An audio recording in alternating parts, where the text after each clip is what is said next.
ಉತ್ತರ ಕನ್ನಡದ ಶಿರೂರಿನಲ್ಲಿ ಕಂಡು ಕೇಳರಿಯದ ಭೂಕುಸಿತದ ದುರಂತವನ್ನ ಕಂಡಿತ್ತು ಉತ್ತರ ಕನ್ನಡ ಜಿಲ್ಲೆ. ಅಲ್ಲಿ ಶೋಧ ಕಾರ್ಯವನ್ನ ನಡೆಸಲಾಗ್ತಾ ಇತ್ತು. 8ನೇ ದಿನಕ್ಕೆ ಕಾರ್ಯಾಚರಣೆ ನಡೆಸಲಾಗ್ತಾ ಇದೆ. ಈ ಬೆನ್ನಲ್ಲೇ ದುರಂತ ನಡೆದ 8 ದಿನದ ಬಳಿಕ ಮಹಿಳೆಯ ಶವವೊಂದು ಪತ್ತೆಯಾಗಿರೋದ್ರ ಬಗ್ಗೆ ಮಾಹಿತಿ ಲಭ್ಯ ಆಗ್ತಾ ಇದೆ. ಕೊಚ್ಚಿ ಹೋಗಿದ್ದ ಸಣ್ಣಿ ಹನುಮಂತಗೌಡ ಶವ ಪತ್ತೆಯಾಗಿದೆ. ಮಹಿಳೆಯ ಶವ ಗಂಗಾವತಿ ನದಿಯ ಗಂಗೆಕೊಳ್ಳ ಸಮೀಪ ಪತ್ತೆಯಾಗಿರೋದ್ರ ಬಗ್ಗೆ ಮಾಹಿತಿ ಸಿಗ್ತಾ ಇದೆ. ಕುಟುಂಬಸ್ಥರ ಒಂದ್ ಕಡೆಗೆ ಸಣ್ಣಿ ಹನುಮಂತಗೌಡ ಮೃತದೇಹ ಸಿಗ್ತಾ ಇದ್ದ ಹಾಗೆ ಅಂತ್ಯಕ್ರಿಯೆನ ಕುಟುಂಬಸ್ಥರು ನಡೆಸಿದ್ದಾರೆ. ಬಿಕಾಸ್ ಸಾವಾಗಿ 8 ದಿನ ಆಗಿದೆ, ದೇಹ ಡಿಕಂಪೋಸ್ ಆಗ್ತಾ ಇರುತ್ತೆ, ಹೆಚ್ಚು ಸಮಯ ಇಡೋದಕ್ಕೂ ಆಗೋದಿಲ್ಲ ಅದು. ಹೀಗಾಗಿ ಕುಟುಂಬಸ್ಥರಿಗೆ ಆ ಶವವನ್ನು ಒಪ್ಪಿಸ್ತಾ ಇದ್ದ ಹಾಗೇನೆ ಅಂತ್ಯಕ್ರಿಯೆ ನಡೆಸುವ ಕಾರ್ಯವನ್ನ ನೋವಿನಿಂದಲೇ ದುಃಖದಿಂದಲೇ ಕುಟುಂಬಸ್ಥರು ನಡೆಸಿದ್ದಾರೆ. ಗಂಗೆಕೊಳ್ಳದಲ್ಲಿ ಹಿಂದೆ ಕೂಡ ಕೆಲವರು ಶವ ಪತ್ತೆ ಆಗಿತ್ತು. ಆ ಸಮುದ್ರಕ್ಕೆ ಸೇರೋಕ್ ಮುಂಚೆ ಸಿಗೋ ಪ್ರದೇಶ ಈ ಗಂಗೆಕೊಳ್ಳ ಅನ್ನೋದು. ಗಂಗಾವತಿ ನದಿಯಲ್ಲಿ ಈ ಮಹಿಳೆ ಕೂಡ ಕೊಚ್ಚಿ ಹೋಗಿದ್ರು ಅನ್ನೋದು ಅಲ್ಲಿಗೆ ಸ್ಪಷ್ಟ ಆಗ್ತಾ ಇದೆ. ಮೃತದೇಹ ಸಿಗ್ತಾ ಇದ್ದ ಹಾಗೆ ಕುಟುಂಬಸ್ಥರ ಆಕ್ರಂದನ ಕೂಡ ಮುಗಿಲು ಮುಟ್ಟಿತ್ತು. ಒಂದು ಕಡೆಗೆ ಶೋಧ ಕಾರ್ಯ, ಇನ್ನೊಂದು ಕಡೆಗೆ ಸಣ್ಣಿ ಅನ್ನುವಂತಹ ಮಹಿಳೆಯ ಮೃತದೇಹ ಪತ್ತೆಯಾಗಿದೆ. ಮಹಿಳೆಯ ಮೃತದೇಹ ಸಿಕ್ತು ಅಂತ ಗೊತ್ತಾಗ್ತಾ ಇದ್ದ ಹಾಗೆ ಕುಟುಂಬಸ್ಥರು ಸ್ಥಳಕ್ಕೆ ಬಂದರು. ಇನ್ಫ್ಯಾಕ್ಟ್ ದಿನಾ ಪಾಪ ಒಂದು ಆಶಾಭಾವನೆ ಇಟ್ಕೊಂಡೇ ಅವರು ಆ ಸ್ಥಳಕ್ಕೆ ಬರ್ತಾ ಇದ್ರು. ಬಟ್ ದಿನಗಳು ಕಳೆದ ಹಾಗೆ ಬದುಕುಳಿದಿರುವಂತಹ ಆಶಾಭಾವನೆ ಕುಗ್ಗಿ ಹೋಗಿತ್ತು, ಕುಂದು ಹೋಗಿತ್ತು. ಅಟ್ಲೀಸ್ಟ್ ನಮಗೆ ಮೃತದೇಹ ನೋಡೋದಕ್ಕೆ ಸಿಗುತ್ತಾ ಅನ್ನುವಂತಹ ಒಂದು ಪ್ರಶ್ನೆಯೊಂದಿಗೆ ಆ ಕುಟುಂಬಸ್ಥರು ಬರ್ತಾ ಇದ್ರು.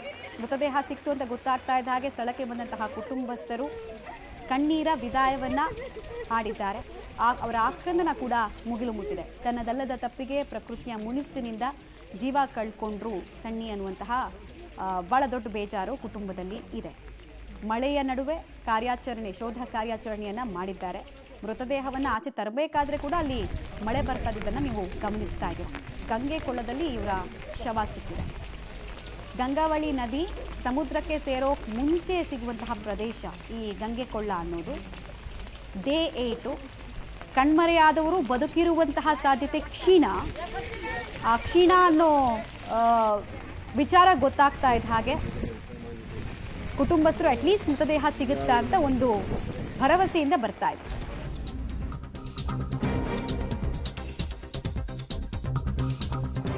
ಇನ್ನು ಕೇರಳ ಮೂಲದ ಟ್ರಕ್ ಚಾಲಕ ಅರ್ಜುನ್ ಶವಕ್ಕಾಗಿ ಶೋಧ ಕಾರ್ಯ ಮುಂದುವರಿತಾ ಇದೆ. ಅತಿ ದೊಡ್ಡ ಪ್ರಾರ್ಥನೆಯನ್ನ ಕೇರಳ ರಾಜ್ಯದ ಜನ ಮಾಡ್ತಾ ಇದ್ದಾರೆ. ಇನ್ಫ್ಯಾಕ್ಟ್ ಅವ್ರು ದೊಡ್ಡ ಅಭಿಯಾನದ ರೀತಿ ಮಾಡ್ತಾ ಇದ್ದಾರೆ. ಪ್ರೆಷರ್ ಸರ್ಕಾರದ ಮೇಲೆ ತುಂಬಾ ಇದೆ. ಶಿರೂರಿನ ಗಂಗಾವಳಿ ನದಿಯಲ್ಲಿ 8ನೇ ದಿನ ಕೂಡ ಆತನಿಗಾಗಿ ಹುಡುಕಾಟ ಮುಂದುವರಿತಾ ಇದೆ. ನೋಡ್ತಾ ಇದ್ದೀರಾ, ಸೇನಾ ಯೋಧರು ಮೆಟಲ್ ಡಿಟೆಕ್ಟರ್ನ ಬಳಸಿ ನದಿಯಲ್ಲೂ ಹುಡುಕಾಟವನ್ನು ನಡೆಸ್ತಾ ಇದ್ರು. ಇನ್ನೊಂದು ಕಡೆಗೆ ಆ ಮಣ್ಣಿನಲ್ಲೂ ಕೂಡ ಹುಡುಕಾಟವನ್ನು ನಡೆಸ್ತಾ ಇದ್ರು. ಮೆಟಲ್ ಡಿಟೆಕ್ಟರ್ ಮೂಲಕ ಟ್ರಕ್ ಏನಾದರೂ ಆ ನದಿ ಸಮೀಪ ಏನಾದರೂ ಉಳಿದೆಯಾ ಅಂತ ಚೆಕ್ ಮಾಡಿದ್ರು. ಆಮೇಲೆ ಅವ್ರ ಮನೆಯವ್ರು ಹೇಳ್ತಾ ಇರೋದು 2 ಸಲ ಫೋನ್ ರಿಂಗ್ ಆಯಿತು, ಆಮೇಲೆ ಆಫ್ ಆಯಿತು. ಸೊ ಬದುಕಿರ್ಬೋದು, ಇವರು ಟೈಮ್ಲಿ ಆ್ಯಕ್ಟ್ ಮಾಡಿದರೆ ಬದುಕುಳಿಸ್ಕೊಳ್ಳುವಂತಹ ಸಾಧ್ಯತೆ ಇತ್ತು ಅಂತ. ಕೇರಳದಿಂದ ಕೂಡ ಅನೇಕ ಎಕ್ಸ್ಪರ್ಟ್ಸ್ ಬಂದಿದ್ದಾರೆ, ಪ್ರಾರ್ಥನೆ ಮಾಡ್ತಾ ಇದ್ದಾರೆ, ಪವಾಡದ ನಿರೀಕ್ಷೆಯಲ್ಲಿದ್ದಾರೆ. ಬಟ್ ಇಲ್ಲಿ ತನಕ ಹೋಪಿಗೆ ಯಾವುದೇ ಫಲ ಸಿಕ್ಕಿಲ್ಲ. ಹೋಪನ್ನು ಮಾಡ್ತಾ ಇದ್ದಾರೆ, ಅಂದರೆ ನಿರೀಕ್ಷೆ ಅಂತೂ ಇಟ್ಕೊಳ್ತಾ ಇದ್ದಾರೆ. ನಿರಂತರವಾಗಿ ಕಾರ್ಯಾಚರಣೆ ಆಗ್ತಾ ಇದೆ. ಡೀಟೇಲ್ಸ್ ಕೊಡ್ತಾರೆ ನವೀನ್ ಸಾಗರ್. ಇಡೀ ಕೇರಳ ರಾಜ್ಯ ದೊಡ್ಡ ಅಭಿಯಾನ ಪ್ರಾರ್ಥನೆಯನ್ನ ಅರ್ಜುನ್ ವಿಚಾರವಾಗಿ ಮಾಡ್ತಾ ಇದ್ದಾರೆ. ಬಟ್ ಇಲ್ಲಿ ತನಕ ಯಾವುದೇ ಯಶಸ್ಸು ಅಥವಾ ಫಲ ಸಿಕ್ಕಿಲ್ಲ. ಈಗೇನು ಹೇಳ್ತಾ ಇದ್ದಾರೆ ಸೇನಾ ಕಾರ್ಯಾಚರಣೆ ನಡೆಸ್ತಾ ಇರೋರು, ಏನು ಹೋಪಲ್ಲಿದ್ದಾರೆ, ಎಲ್ಲೆಲ್ಲಿ ಕಾರ್ಯಾಚರಣೆಯನ್ನು ನಡೆಸ್ತಾ ಇದ್ದಾರೆ ಅಂತ? ಈಗಾಗಲೇ ಅರ್ಜುನ್ ಶವಕ್ಕಾಗಿ ಶೋಧ ಕಾರ್ಯ ಮುಂದುವರೆದಿರುವಂತದ್ದು. ಮೊದಲನೇದಾಗಿ ಆ ರಸ್ತೆಯ ಭಾಗದಲ್ಲಿ ಏನಾದ್ರೂ ಟ್ರಕ್ ನಲ್ಲಿ ಸಿಲ್ಕೊಂಡಿರ್ಬೋದು ಮಣ್ಣು, ಹಾಗಾಗಿ ಅಲ್ಲಿ ಆ ಭಾಗದಲ್ಲಿ ಮಣ್ಣನ್ನ ತೆಗೆಯಲಾಗಿತ್ತು. ನಂತರದಲ್ಲಿ ಏನು ಅಂಗಡಿ ಇತ್ತು, ಆ ಅಂಗಡಿ ಭಾಗದಲ್ಲಿ ಏನು ಮಣ್ಣು ನಿಂತಿತ್ತು, ಆ ಭಾಗದಲ್ಲಿ ಕೂಡ ಶೋಧ ಕಾರ್ಯವನ್ನ ಮಾಡಲಾಯಿತು. ಆದ್ರೆ ಯಾವುದೂ ಕೂಡ ಸಿಗ್ಲಿಲ್ಲ. ಅದರ ನಂತರದಲ್ಲಿ ಏನು ಗಂಗಾವಳಿಯ ನದಿಯ ಭಾಗದಲ್ಲಿದ್ದಂತಹ ನೀರಿನಲ್ಲಿ ಮಣ್ಣು ಏನ್ ನಿಂತಿತ್ತು, ಅಲ್ಲಿ ಶೋಧ ಕಾರ್ಯಕ್ಕಾಗಿ ಮೆಟಲ್ ಡಿಟೆಕ್ಟರ್ ಅನ್ನ ಒಂದು ಶೋಧದಲ್ಲಿ ಮಾಡಿದ್ರು. ನಂತರದಲ್ಲಿ ಏನು ರಾಡರ್ ಮೂಲಕ ಅಲ್ಲಿ ಸರ್ಚ್ ಅನ್ನ ಮಾಡಿರುವಂತದ್ದು. ಹಾಗಾಗಿ ಎಲ್ಲರೂ ಸಿಕ್ಕಿರ್ಬೋದು ಅಂತ ಹೇಳಿ ಮುಳುಗು ತಜ್ಞರು, ಅದರಲ್ಲೂ ನೌಕಾದಳದ 20ಕ್ಕೂ ಹೆಚ್ಚು ಜನ ಸಹ ತಜ್ಞ ಮುಳುಗು ತಜ್ಞರನ್ನ ಗಂಗಾವಳಿಯ ನದಿಯ ಭಾಗದಲ್ಲಿ ಈಗ ಕಾರ್ಯಾಚರಣೆಯನ್ನ ನಡೆಸ್ತಾ ಇರುವಂತದ್ದು. ಆ ಭಾಗದಲ್ಲಿ ಎರಡು ಸಮಸ್ಯೆಗಳಿದಾವೆ. ಮೊದಲನೇದಾಗಿ ಮುಳುಗು ತಜ್ಞರಿಗೆ ಒಂದು ಸಿಗಬೇಕು ಅಂತಂದ್ರೆ ನೀರು ತಿಳಿಯಾಗಿದ್ರೆ ಎದುರ ಭಾಗದಲ್ಲಿರುವಂತದ್ದು ಕಾಣ್ತದೆ. ಆದ್ರೆ ನೀರು ತಿಳಿಯಾಗಿಲ್ಲ, ಸಂಪೂರ್ಣವಾಗಿ ಮಣ್ಣುಮಯವಾಗಿದೆ. ಮತ್ತೊಂದೇನು ಅಂತಂದ್ರೆ ಮಣ್ಣು ಗುಡ್ಡ ಮಟ್ಟದಲ್ಲಿ ಆ ಭಾಗದಲ್ಲಿ ನದಿಯ ನೀರಿನಲ್ಲಿ ನಿಂತಿರುವಂತದ್ದು. ಹೀಗಾಗಿ ಶೋಧವನ್ನ ಮಾಡ್ಲಿಕ್ಕೆ ಸಾಕಷ್ಟು ಅಡೆತಡೆ ಆಗುತ್ತೆ. ಯಾಕಂದ್ರೆ ಆ ಕೈಯಲ್ಲಿ ಮುಟ್ಟದಾಗಲಾದ್ರೂ ಅದು ಸಿಗಬೇಕು. ಏನಾದ್ರೂ ವಸ್ತು ಸಿಕ್ಕಿದ್ರೆ ಅವರು ಅಟ್ಲೀಸ್ಟ್ ಅದನ್ನ ರೆಕಗ್ನೈಸ್ ಮಾಡುವಂತಹ ಒಂದು ಕೆಲಸವನ್ನ ಮಾಡ್ತಾರೆ. ಯಾಕಂತಂದ್ರೆ ಕಣ್ಣಿಗೆ ಅಲ್ಲಿ ನೀರಿನ ಒಳಗಡೆ ಕಾಣ್ಲಿಕ್ಕೆ ಸಾಧ್ಯ ಇಲ್ಲ. ಮುಳುಗು ತಜ್ಞರು ಕೂಡ ಕಷ್ಟ ಸಾಧ್ಯ. ಇನ್ನು ಡ್ರೆಡ್ಜಿಂಗ್ ಮಾಡ್ಬೇಕಾಗತ್ತೆ. ಡ್ರೆಡ್ಜಿಂಗ್ ಮಾಡ್ಲಿಕ್ಕಾಗಿ ಈಗ ಬೋಟನ್ನ ಗಳು ನಮ್ಮ ಕರಾವಳಿ ಭಾಗದಲ್ಲಿ ಇದ್ದೇ ಇರ್ತದೆ. ಯಾಕಂದ್ರೆ ಸಮುದ್ರ ಭಾಗದಲ್ಲಿ ಡ್ರೆಡ್ಜಿಂಗ್ಗಳು ಕಾರ್ಯಾಚರಣೆ ನಡೀತಾನೆ ಇರ್ತವೆ.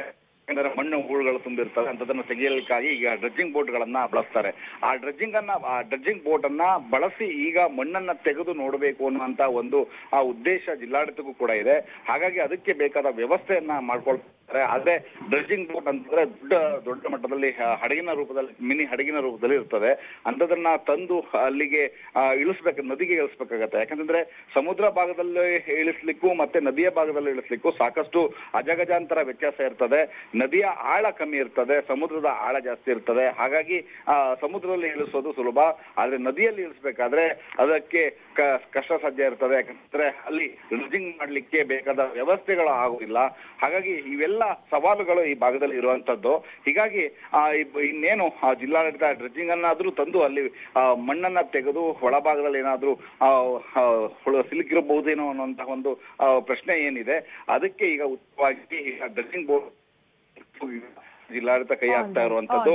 ಇನ್ನು ಮುಳುಗು ಧನ್ಯವಾದ ನವೀನ್ ಸಾಗರ್ ತಮ್ಮ ಮಾಹಿತಿಗಾಗಿ. ಮುಳುಗು ತಜ್ಞರಿಂದ ಸತತವಾಗಿ ನದಿಯಲ್ಲೂ ಕೂಡ ಕಾರ್ಯಾಚರಣೆ ಆಗ್ತಾ ಇದೆ. ಇನ್ನೊಂದು ಕಡೆ ಮೆಟಲ್ ಡಿಟೆಕ್ಟರ್ ಸಹಾಯದಿಂದ ಗುಡ್ಡದ ಮಣ್ಣು ಜರಿದಿರುವಂತಹ ಜಾಗದಲ್ಲೂ ಕೂಡ ಹುಡುಕೋ ಪ್ರಯತ್ನ ಆಗ್ತಾ ಇದೆ. ಬಟ್ ಇಲ್ಲಿ ತನಕ ಯಶಸ್ಸು ಸಿಕ್ಕಿಲ್ಲ. ಹಲವಾರು ಅಡಚಣೆಗಳು ಈ ಕಾರ್ಯಾಚರಣೆಗೆ ಸಂಬಂಧಪಟ್ಟಂತೆ ಎದುರಾಗ್ತಾ ಇದೆ.